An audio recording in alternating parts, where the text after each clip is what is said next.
Bienvenidas, bienvenidos al podcast Ciudadano.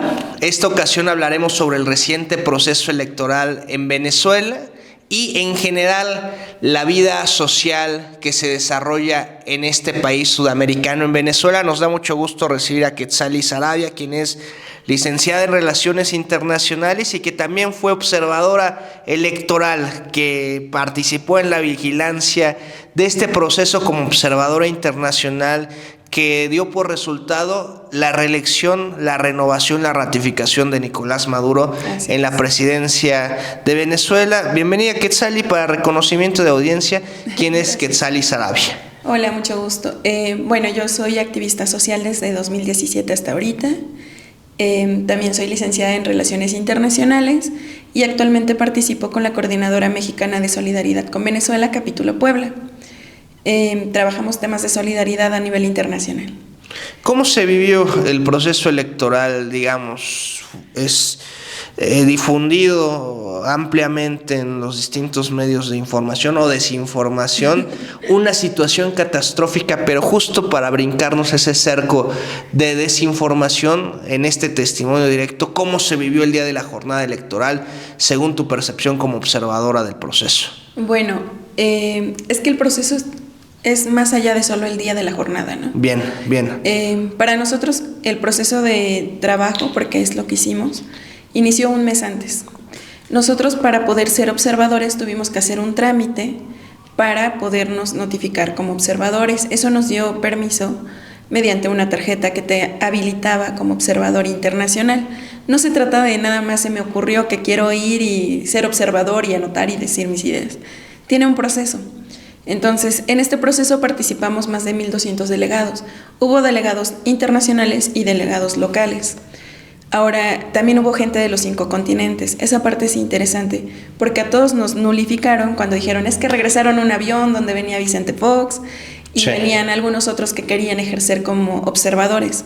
Pero estas personas jamás hicieron el trámite de la visa, ni hicieron el trámite del listado, porque para entrar al CNE tienes que tener esta autorización. Si no se prepararon, quisieron llegar a imponer su presencia. Entonces, como ocurrencia, pues no puedes, porque además entras con visa de turista. Y pues cuando uno entra como turista no puede ejercer un trabajo. Entonces ahí ya hubo muchas violaciones al Estado que maneja Venezuela. Y casi cualquier país, tú no puedes presentarte en cualquier país y decir, vengo a ejercer un trabajo entrando como turista, nada más porque se te ocurrió. Simplemente es complicado, y más con temas electorales. Después de esto, a nuestra llegada, algo interesante fue que nos dieron una capacitación sobre el sistema electoral. Actualmente no hay ningún sistema electoral que funcione igual que el de Venezuela. El de Venezuela tiene 7 verificaciones al momento, sí, lo cual impediría que haya un fraude. Claro. Entonces, ¿por qué? Te voy a explicar lo que a nosotros nos comentaron. Cuando llega el venezolano a querer votar, primero tiene que encontrar la casilla donde le toca. En esa casilla pegan listas, porque se hacen diferentes mesas. Generalmente los centros de votación son escuelas, son espacios que se habilitan para que puedan realizar el voto. En esa escuela vas a encontrar primero un militar. No está militarizada la casilla, solo hay un militar, pero este militar tiene la función de ayudar a las personas discapacitadas o de la tercera edad para la movilidad. A veces generalmente van acompañados por mujeres y es muy difícil que los puedan cargar para poder realizar el voto. Entonces este militar les da el acompañamiento para que puedan ejercer. Pero no va a vigilar su voto, sino que va, los deja en la puerta, los acerca lo más que se puede y ya ellos ejercen solitos. Ahora, cuando llegas encuentras listas, porque están en orden alfabético. Vas a encontrar que está dividido en diferentes mesas. Entonces, si eres de la letra A a la G, te va a tocar en la mesa 1, la mesa 2, la mesa 3, la mesa 4. Incluso la más grande que vi tenía 5 mesas, porque eso depende de la cantidad de población a la que esté destinada esa casilla. Después de que te ubicas, vas a hacer fila. Cuando haces fila ya te van a decir, bueno, te toca tal mesa, toma tu lugar y espera para pasar. Normalmente el tiempo de ejercicio del voto son menos de 5 minutos. Bien. Cuando llegan, entras y vas a encontrar al UCI, que es el encargado de una maquinita que parece una calculadora, donde van a poner tu cédula, que es como lo que nosotros aquí en México tenemos una CURP, pero el de ellos trae una fotografía. Entonces teclea el número de cédula y en esa como calculadora va a salir la fotografía y el nombre.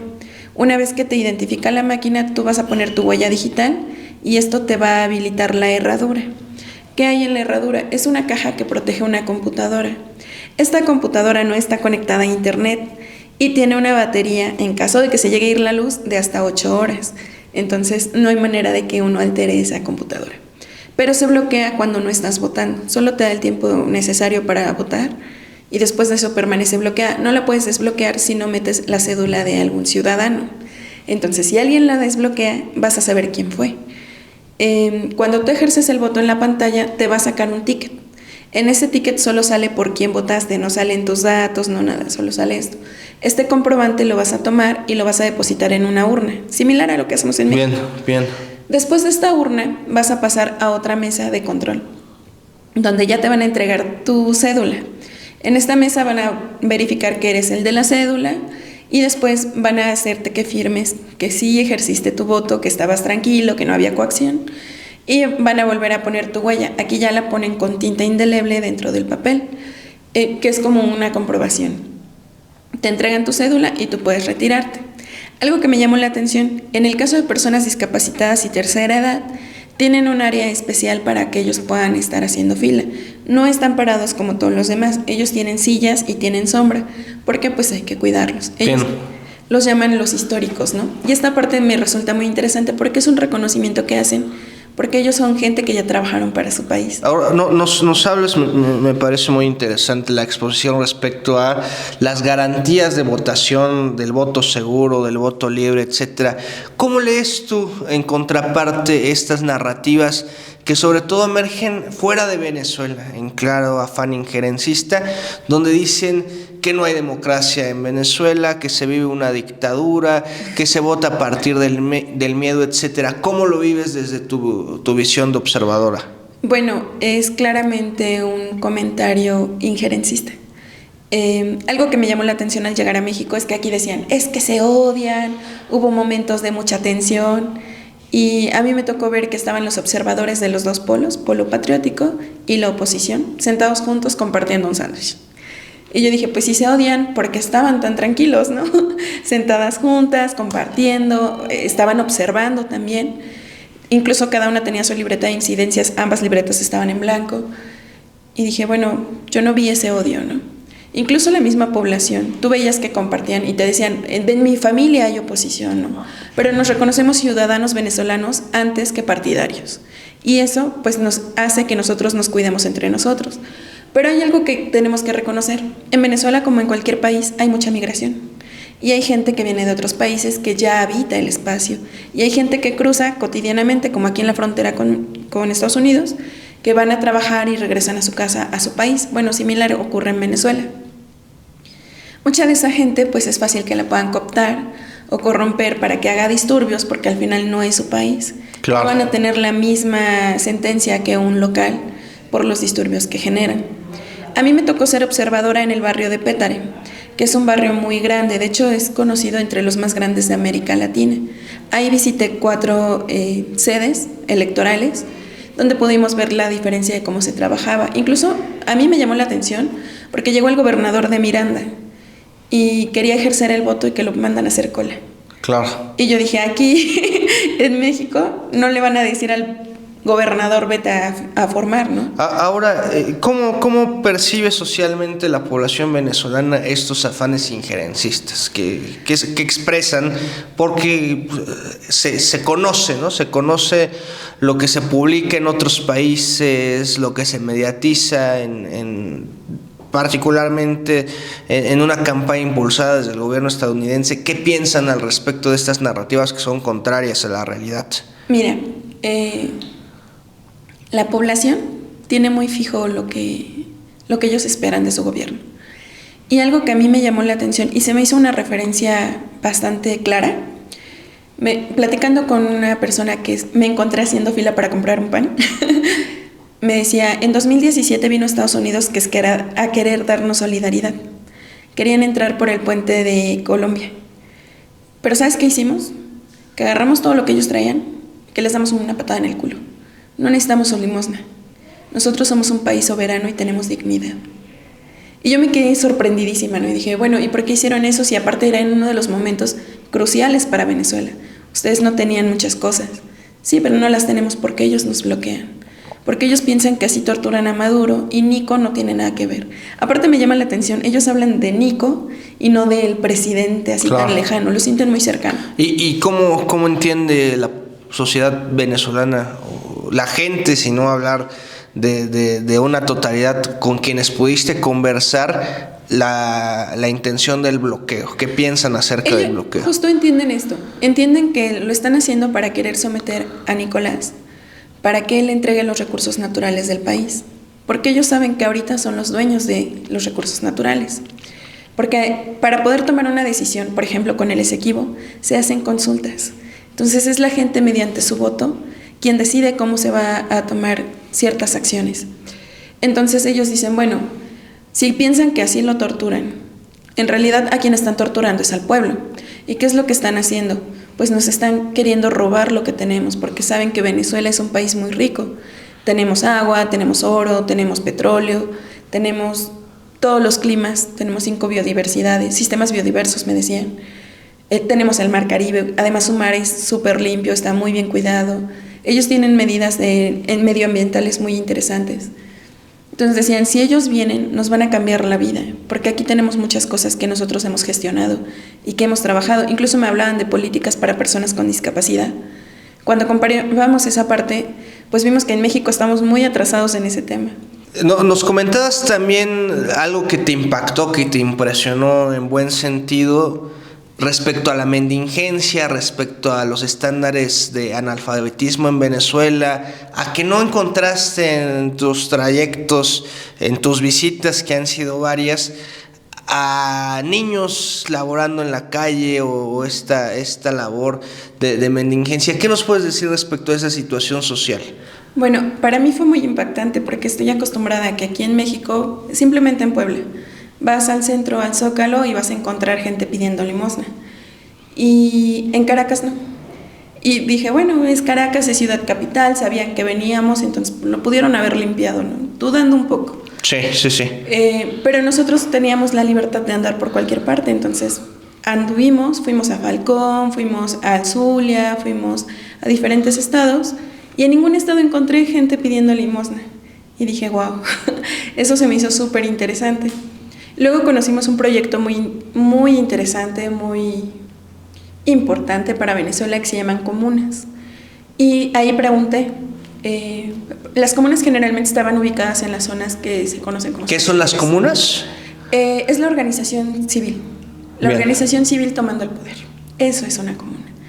En la comuna se organizan mediante calles y luego mediante parroquias, que aquí nosotros lo vemos como colonias, y mediante estados. ¿Y qué es lo que hacen? Ellos dictaminan qué necesidades tienen y hacen el pliego petitorio del recurso para poder solucionar lo que manejan.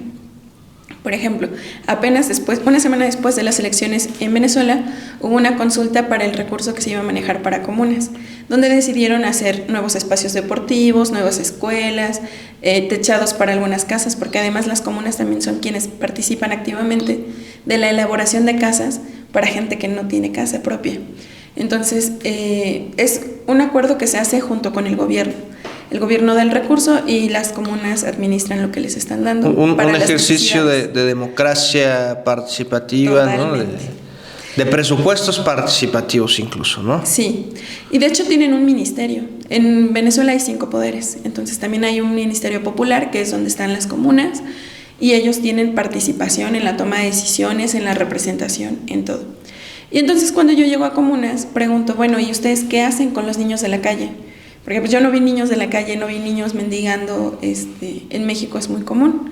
Me decían, bueno, es que no están en la calle porque son niños venezolanos, son nuestros niños y es de la comuna. Y yo les preguntaba, bueno, ¿y qué hacen con la gente que es analfabeta, no? ¿Cómo la apoyan, cómo la integran? Me decían, nosotros tenemos un programa que se llaman semilleros y es donde nosotros capacitamos a los niños.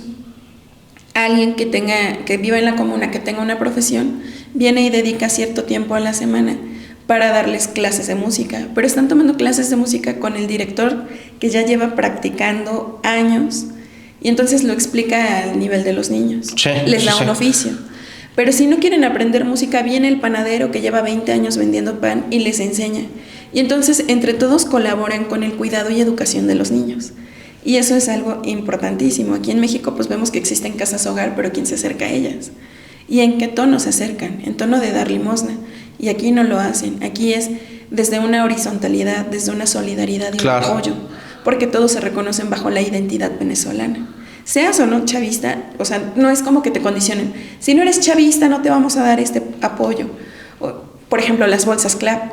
La bolsa CLAP es una despensa que te venden en menos de, ¿qué quieres? 5 o 10 bolívares. ¿Qué en pesos mexicanos a qué equivaldría eso? El bolívar, la verdad es que lamentablemente por la inflación es una moneda muy devaluada. Entonces sería como, ¿qué quieres? 10 pesos. Pero te dan leche. ¿10 pesos mexicanos? Más o menos. Por 10 pesos mexicanos, ¿qué te otorga el gobierno 2 venezolano? kilos de harina, leche, sardinas. Si tienes niños también le ponen ahí una fórmula que le llaman chicha. Te dan la harina para hacer las arepas. A veces te ponen lácteos. Va variando, ¿no? Te puede tocar huevo. O sea, según lo que vaya teniendo el gobierno, sí, lo que van repartiendo. Esta bolsa es para apoyar. O sea, si bien tienen un salario bajo, porque lamentablemente existe el salario bajo, se complementa, el gobierno da muchos apoyos, entre ellos la bolsa CLAP, da bonos, o sea, busca la manera de que la sociedad esté muy bien. Entonces, incluso con los niños, pues llevan una tabla periódica de que tienen que llevarlos a consulta, la medicina ya es gratuita, o sea, sí hay muchas cosas que son beneficiosas. Y bueno, la bolsa CLAP es algo que a mí me llamó la atención porque me decía un amigo que habita en Falcón, me decía, vino la jefa de calle no es chavista, sin embargo está enrolada dentro de las comunas y vino a repartir las bolsas CLAP y yo le dije, ¿por qué tú repartes si tú no eres chavista? Y le digo, ¿por qué le dijiste eso? Dice, porque yo quería grabarla para que tuvieras. Y me dijo, porque aquí el gobierno no te dice, si tú no eres chavista no tienes acceso a ningún beneficio. Ellos dicen, tú eres venezolano y necesitas el beneficio y te lo dan. Y yo dije, wow, no van condicionando los apoyos, no van sometiendo a la gente de ninguna manera. Hay gente que dice, bueno, es que allá te amenazan y no sé qué, pero generalmente es gente que o fue deportada o gente que tiene más de 20 años que no ha regresado al país. Y están hablando desde la condición previo a su salida. Sí. Entonces también hay que tomar en cuenta, yo te platicaba hace un rato, de 2023, que fue mi primer visita a Venezuela, a 2024 hubo un cambio brutal. Sí. O sea, la primera vez que yo fui, visité un centro comercial porque era como mi mayor curiosidad. Todo el mundo me decía que me iba a morir de hambre en Venezuela. Y yo dije, pues no me pienso morir de hambre, pero si la sociedad está allá, pues no se han muerto de hambre, yo también puedo sobrevivir. Lo primero que yo hice al pisar suelo venezolano fue correr a un centro comercial. Vi que lo que tienen son muchas marcas locales, porque eso es lo que les ha impuesto el bloqueo, ¿no? No pueden comprar cosas del extranjero, entonces ellos tienen que verse forzados a elaborar sus propios productos y consumirlos. Ahorita con las comunas retomaron el campo. Lamentablemente Venezuela se confió mucho tiempo de que era un país petrolero y compraban las cosas del exterior. El campo no estaba tan cuidado como ahora. Ahora las comunas se han hecho responsables y se capacitan, o sea, eso también es una parte interesante, se capacitan con intercambios de experiencias con otros países para poder producir en sus campos y buscan la manera de mejorar los productos que tienen. La calidad de los productos venezolanos es increíble. Entonces, cuando llego a esta primera visita al centro comercial, veo que hay marcas mexicanas, marcas chinas, marcas, del continente asiático, y venezolanas, principalmente eran marcas venezolanas, ¿no? Pero no vi mucha producción de campo. Cuando vuelvo a ir ahora en 2024, fue increíble.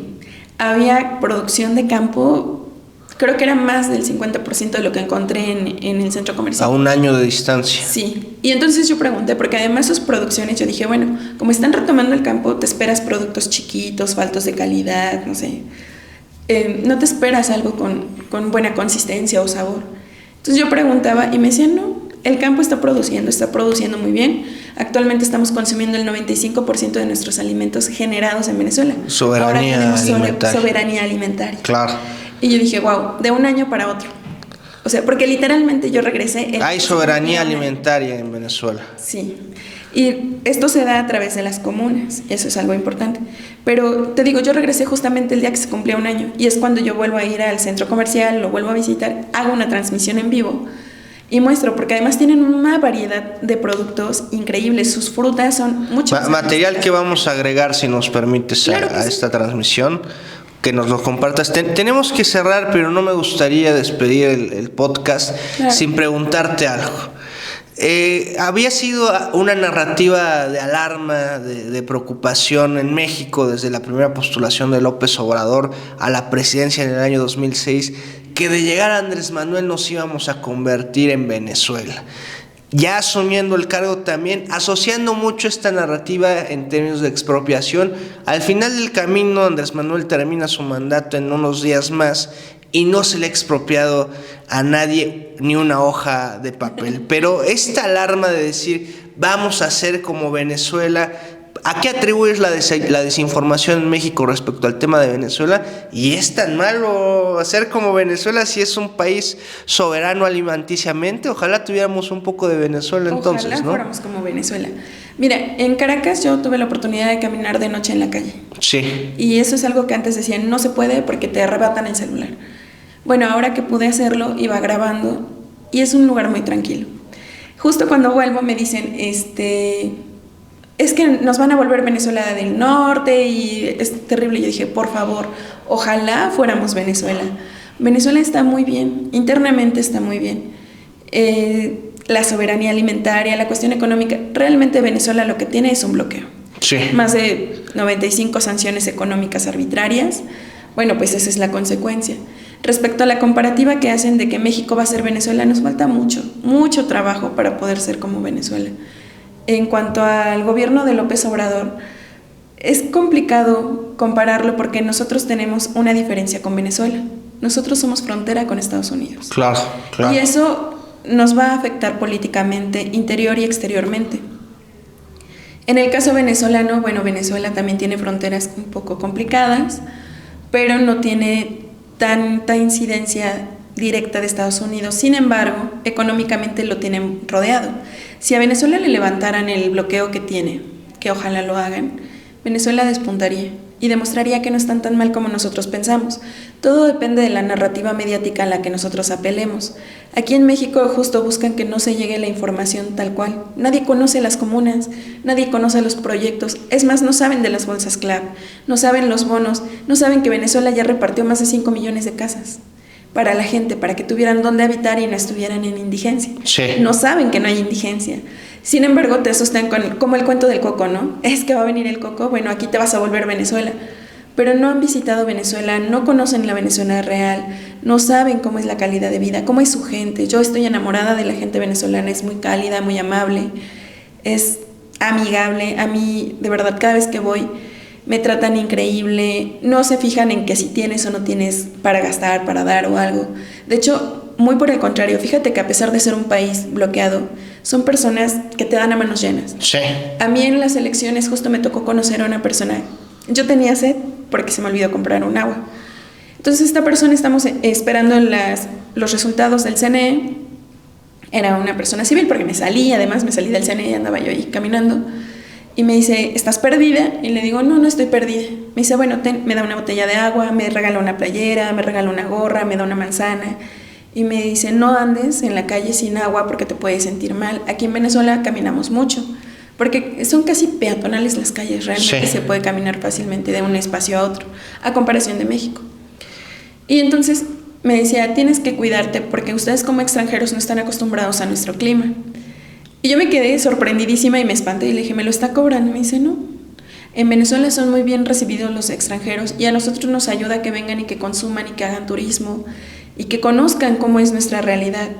No somos gente agresiva, no somos gente problemática, de hecho somos muy felices. Y me enseñó justo en ese momento que había 2 señores que iban caminando, escuchan música y se ponen a bailar, así, sin pareja ni nada, ellos estaban bailando. Y me dice, es que somos felices, pero ustedes no conocen nuestra verdad. Cuando me dijo, es que somos felices, me quedé impactadísima porque justo estaba viendo a 2 personas bailando. Sí. Y fue como, wow, en mi país te pones a bailar así y te tiran de a loco, ¿no? Para ellos es normal. Tenemos que terminar. Agradecerte mucho tu participación, Quetzali. Nos quedamos con esto. En Venezuela somos felices, sí, pero no conocen nuestra verdad. Valoramos mucho tu trabajo, tu documental que has hecho. Gracias por venirla a compartir. Vamos a poner también en el video el material que nos puedas proveer. Claro. Bienvenida al Ciudadano. Gracias. Esto es El Ciudadano México. Comenten, compartan. Nos vemos en la próxima. Gracias. Gracias.